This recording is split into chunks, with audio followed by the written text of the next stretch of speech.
Hello everybody, welcome back to Language Litigation and Integration Part 54. Kick him while he's down. Kick him! Kick those puppies! Just kick that small dog. Just more stories. Again, I'm scapegoat, I'm stuck in a cult, there is nothing I can do. So I'm just gonna, literally have 20 stories, 25 stories I've got written down. Just keep working through them. All the same theme. I got kicked out of groups of people to a profound and ongoing level. Anyone new to my channel, which is my 35 subs, shout out. But again, at current times I do not have constitutional rights. I'm offering substantial, seven-figure dollars to literally give a lecture, to be allowed to have an audition, and just post it on the internet. That's all you gotta do. But Brad's allowed to suffer. So kick him while he's down. More stories. So the first one I'm gonna tell, it's kind of again just all quotes that just stick out in my head about "fuck you, Brad." And so I told you I played baseball. I played a lot of sports throughout my time. Won 2 state championships. And so the first kind of stories about that time, junior to senior year of high school. So first of all, again, like I said, the first year we won in 2011. We had, again, I don't know how many people on the team, but one player decided not to come back. His name was Joe. Is Joe. Hope you're doing well, Joe. Again, not associated with any of these groups I'm talking about. Reference my friend Chris, certainly from my hometown friend groups. But played baseball, win the championship in 2011. Joe does not come back the second year. Again, I'm not really sure why. Again, I didn't like baseball. I didn't like playing fucking sports. I just had nothing else to do. And fun fact, I think I told you the story about quitting.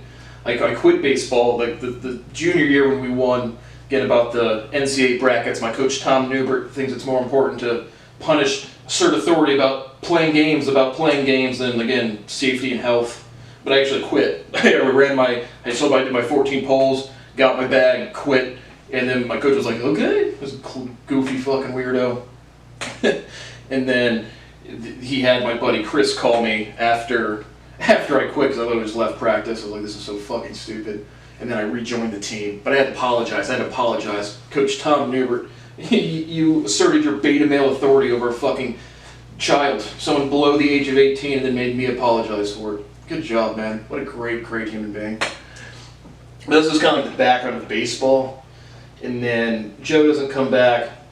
But also just a couple quick other asides. I told you about my physics teacher shrieking about the complete elastic collision story. Like literally we had calculus, or we had physics, then we had calculus right after. Go into calculus class, Joe's in calculus class. Joe's much more of an academic than any of my other friends. And comes up to me and goes basically immediately, how were you able to solve that problem so readily? Again, it's just because of the word completely. But then we start talking about infinities, again, Cantor's categorizations of infinities. Again, I don't need to reference any other mathematician ever. And I literally just start explaining to, again, and I might have already told this story, but to Joe and to my calculus teachers that there's 2 distinctly different types of infinities. A convergent infinity is not an infinity. It's a limited set for sure. And you can calculate with discreteness somehow. So we just started explaining to that, and then both Joe and the calculus teacher gets offended, like, well, wait till you get to tensor and vector calculus. It's like, oh yeah, sweet. I think I'm doing pretty good at that. Differential logic, no problem. I think I can do some calculus. Jesus fuck. But it kind of decides a bunch of stories, a bunch of quotes. But then it's kind of the last time I hear from Joe. And so during the time, again, my mother and her friends call themselves the ladies of the round table. Again, like this is like one pocket. There's 2 main pockets of my friends groups that I had growing up, and the round table. All of the mothers go to Vegas. All of the kids go to Vegas, and except for me, there's one other dude in there. I'm just sitting there like fucking sweet. Like I told you about the other pocket of friends I had that wanted to invite me to Nashville, and so these people go to Vegas, come back, and I just see it on Snapchat. I'm just like, ah, sweet. Like my mom and all of her friends with all of their kids that I used to be friends with, they pushed me out and now they're all going to Vegas and I'm literally the one guy that gets substituted. Literally me. And so I'm just, again, like, talking to my mom, I was like, sweet, I'm glad I didn't get invited to fucking Vegas with these people. And you can tell she gets like offended. My mom gets offended that I don't have friends. And she's like, well, like defending her friends. And so it's just like the weirdest shit ever to be a part. And again, this is to the point where I can't eat food. Like it's affecting my ability to live. Oh well, who cares? We made up gossip about Brad. Just throw his fucking life away. Around the same time, my buddies Matt, Jack, Garrett, Matt, Tyler, Jack, and Garrett go to the pool in the casino. Again, all of these stories are right at the same time. Again, at the time I was selling some weed, I was the only one in my friend groups. These people were again just in college, they had no money whatsoever. I had a little bit of money, a little bit of cash flow. Could certainly at the time spend $2,000-$3,000 at the casino. Again, I'm not a big gambler, love playing poker, just like to do the strategy of the game. Would be a gambler if I had big money, but again, zero compulsory behavior at all. And so I'm literally hitting on my buddy Matt like 5, 10, 15 times. Dude, we should go to the casino, just check it out. We should go to the casino, check it out. I'm too busy, not doing this, not doing this. And then one day I hit up my buddy Matt and say, hey man, we should go to the casino. And he texts me back, oh sorry, I was at the pool with Garrett, Tyler, and Jack. And we're going to some little Mexican joint right on State Route 3 by the Highland Lakes Country Club pool thing. I forget the name, but it was a popular spot at the time for us. And I go in there to meet up with them, and they were at the pool the whole day, and they're going to the casino at night.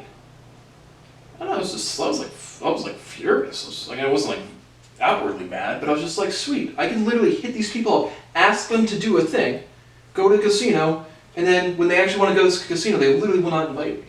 So you have to understand, it's not like they just push me out. They actively will restrict me from fitting in. And there's nothing problem with it because they fit in. They have friends, they work out, it all works. And again, at the time, just writhing, primitive fucking savages, absolute fucking whores, selfish fucking whores, and you guys good luck with your jobs. I think Matt's an investment banker. Everyone's stealing my property. Everyone is stealing my fucking property. No one cares. But let me make sure I'm still rolling. And I forgot a very important point of the Joe setup. Again, like I said, all my friends were typically athletes. Again, I was more athletic than all of them, but I was very athletic, wanting to be a businessman. I was surrounded by people that were very unathletic, that just like to play games all day, and as long as their basic needs are met, they don't give a fuck about anything else. But in high school, like I said, those stories I just told were again like just right out of middle of college, a couple years out of high school. But in senior year of high school, Google had, and this would have been 2011, 2012, but Google had like either like a hackathon or like an inventing thing or like build a project and submit it. And like I said, I had just gotten, at this point I had been applying to colleges, I hadn't got the denials yet. But I hit up Joe, because like I said, senior year, Joe did not play baseball, but I hit up Joe, I was like, dude, like this is like your zone. He was ahead of me in math in like the senior year. Like I said, just fun facts, I think our school, we went up to like the calculus 2 or 3, but then you could like take an OSU course. Another fun fact, I remember going into high school, and like the Sales High School, like not even explaining that you could take geometry in your freshman year.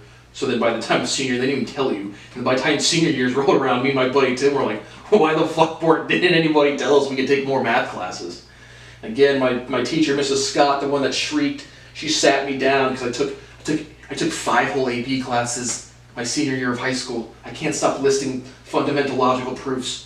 But I took 5 AP tests or classes senior year of high school, and my physics teacher sat me down and be like, really, like, you should maybe drop one. Maybe you're gonna have to focus. It's gonna be so much harder. And again, at this point in my academic development, I'm just like, you present logic, and I would expand it instantly. But really had to push to be able to take the highest level academics in high school. Really had to struggle. But I hit up Joe to do this Google competition. And I'm telling him about just like ideas like I have, and then he starts telling me about ideas he has. And I'm like, Joe, I'm bringing you this so we can work together. We can hang out after fucking school and like go work on a project. And he wouldn't be on the same team as me. He was going to go do his project against my project.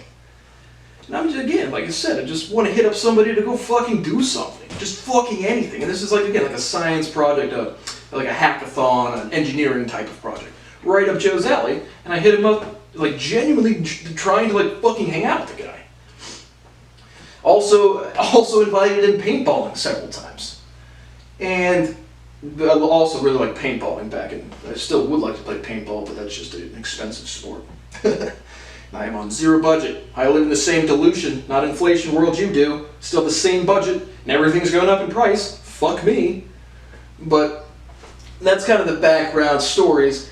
And then one of these times, whether I'm either in Philadelphia or I see Chris again, end of college, 3-4 years later, and whatever, we're just talking about baseball, some reference to Joe, and then Chris goes, maybe we were bullies to him. Fuck no, Chris.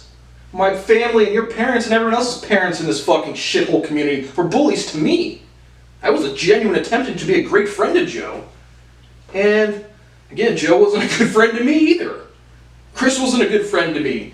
But what's Brad do? What's my role in this world? We. Who are you people, Lex Friedman? We. You. You know how many times the emphatic you has been expressed to me, basically saying, what do you want? Ugh. Maybe we were bullies to him. No. Everybody was a fucking bully to me. I'm a fucking scapegoat. Bully's a cute word. I've been tortured. But I'm athletic. I am very athletic, and I'm profoundly smart. Those are all very true. So I speak confidently. So therefore, no human rights. I'm the problem of everything. so, and then another quick. Again, I got a bunch of stories. This is all kind of one. But I was in Philadelphia one time, texting with Chris again.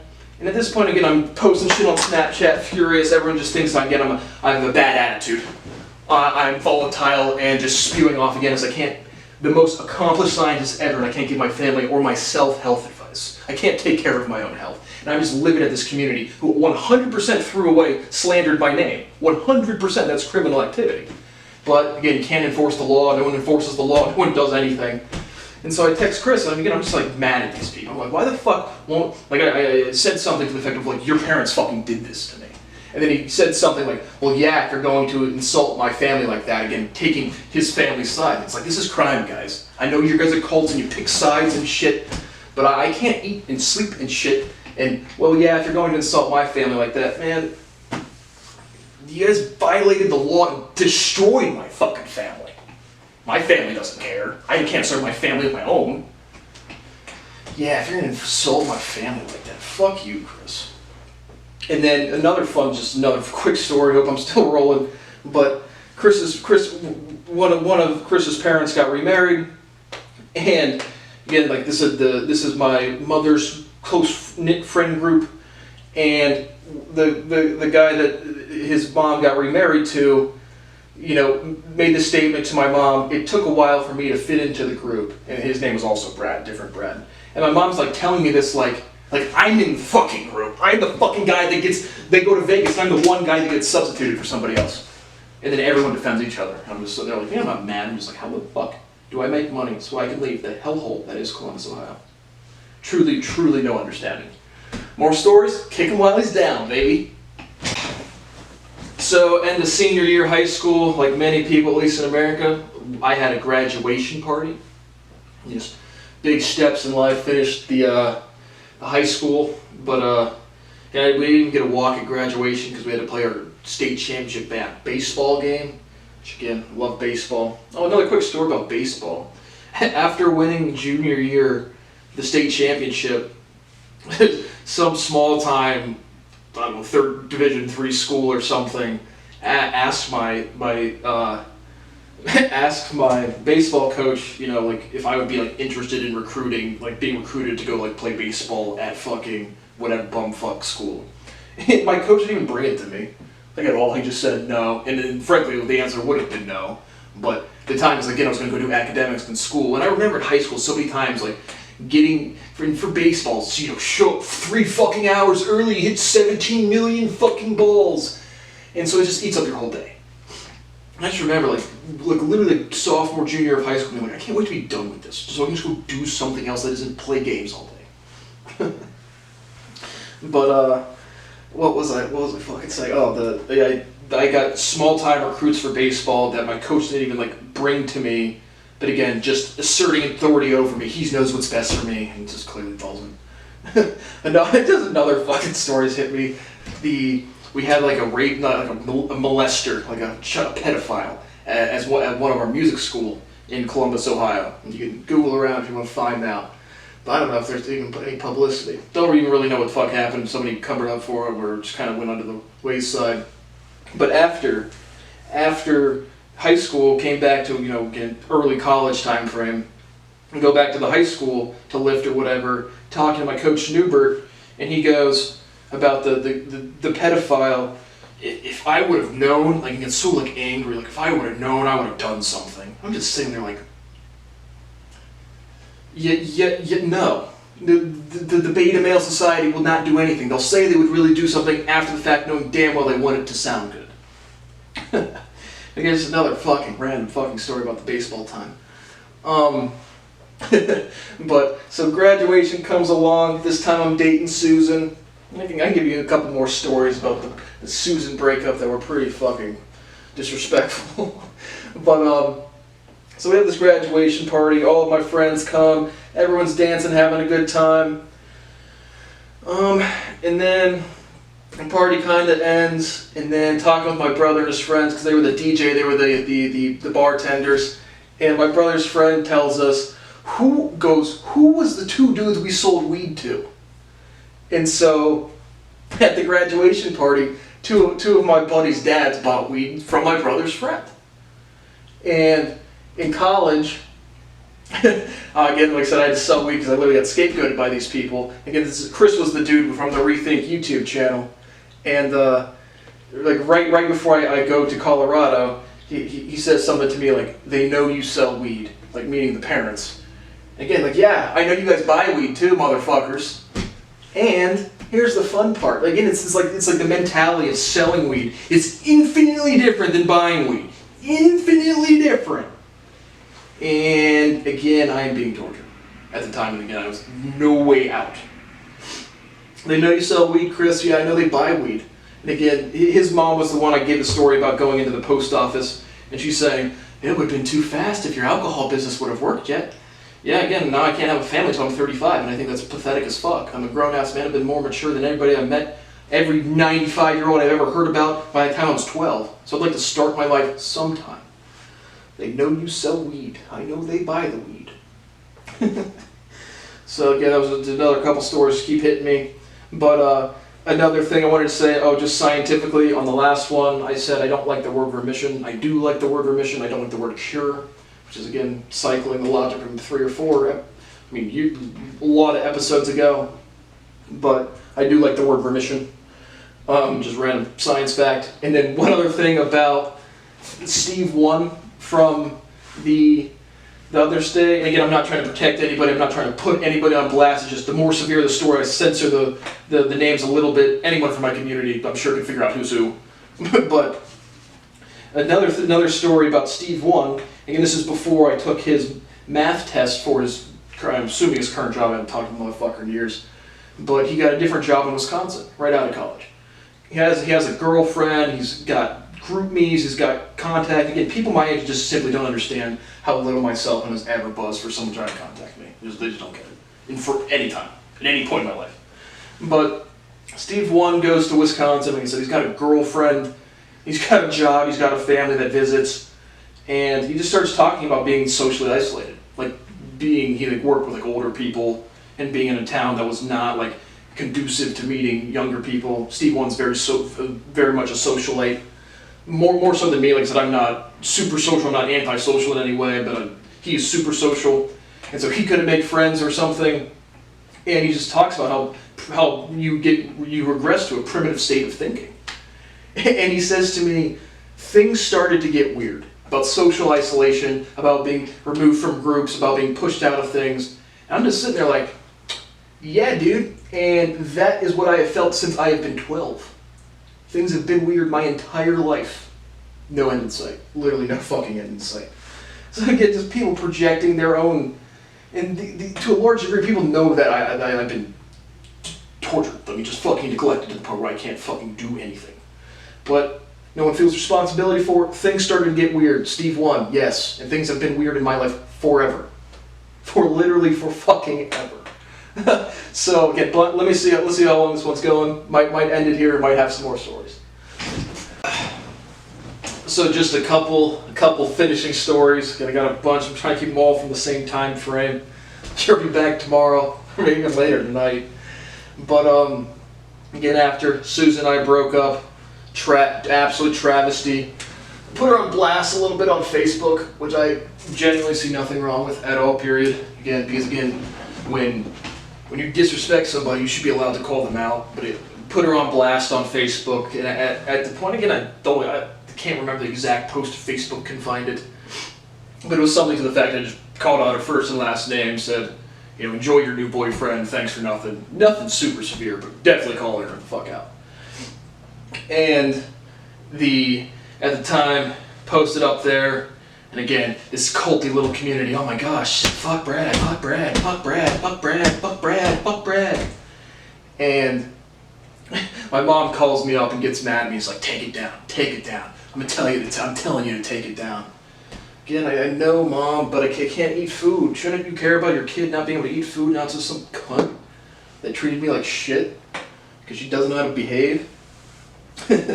But so I put her on blast, and at the time, I didn't really feel bad about it, but again, I got shamed for it, for calling somebody out for being disrespectful to me. So I just asked her. I was decent respect level. Knew her dad a good little bit, but not much.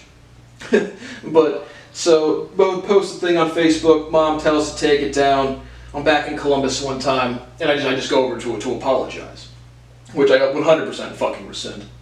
Susan's parents should raise her fucking kids fucking better. But I'm sitting there talking to my mom, and I go over there to apologize. And she was like, why would you do that? In terms of in a way like I'm trying to get the girl back. And again, I'm just like, no, I'm just sitting there thinking because you apologize when you do something wrong, mother. That's kind of what you do. But again, at this point, I didn't do fucking anything wrong. Calling her out for being a total bitch to me is something I do all the time. Put people on blast every fucking day on the internet. But in society in general, I think it's the right thing to do. If someone disrespects you, you can't someone commits a crime, you can confront them in court. Someone disrespects you profoundly to the point where I can't eat food anymore.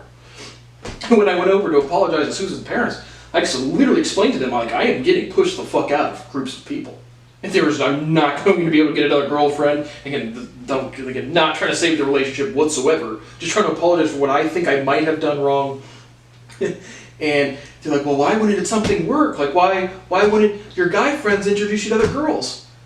Because I don't have any fucking friends.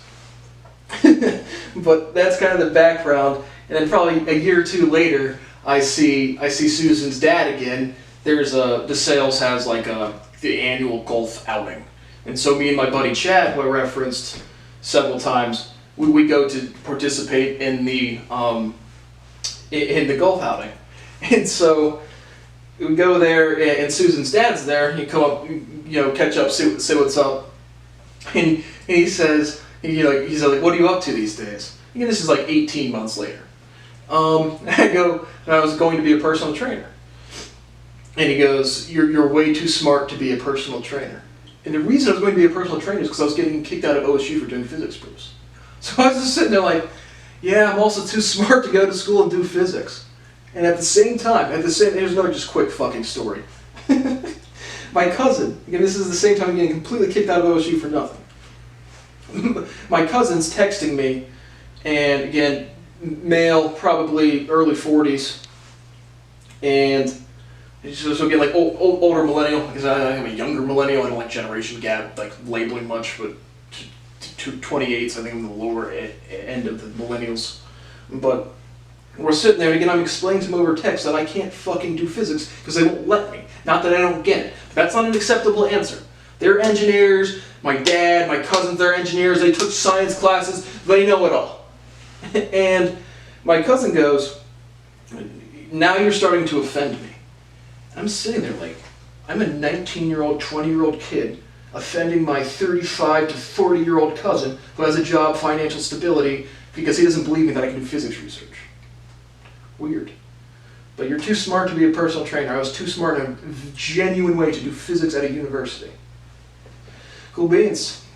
So one other just finishing story for this one. Again, at the same time frame, there was another we lived at Framby's. There was another house of people we knew, again, right down the street that again had a lot of tailgates on OSU's campus. Tailgating OSU one day, and my buddy Jimmy's mom comes up to me and she goes, "Have you taken a girlfriend yet?" I was just sitting there like, oh man, taking a girlfriend? What kind of verbiage is that? The pussy's just being thrown at me, left and right, dodging bitches. Oh my goodness, where are all these women at? Have you taken a girlfriend? This is actually a funny story. I'm just sitting there like, how and the who and the fucking what do you do to get the taking of a girlfriend? The what? Have you taken a girlfriend? There is no chance I will be able to date before 35 unless you people publish my paper. And it has been 5 to 6 years. So, again, I still have a bunch fucking more stories, but this one's getting kind of long now. So thank you for watching Language Litigation Integration Part 54. Kick 'em while he's down, baby. Brad's the problem for everything. See you next time.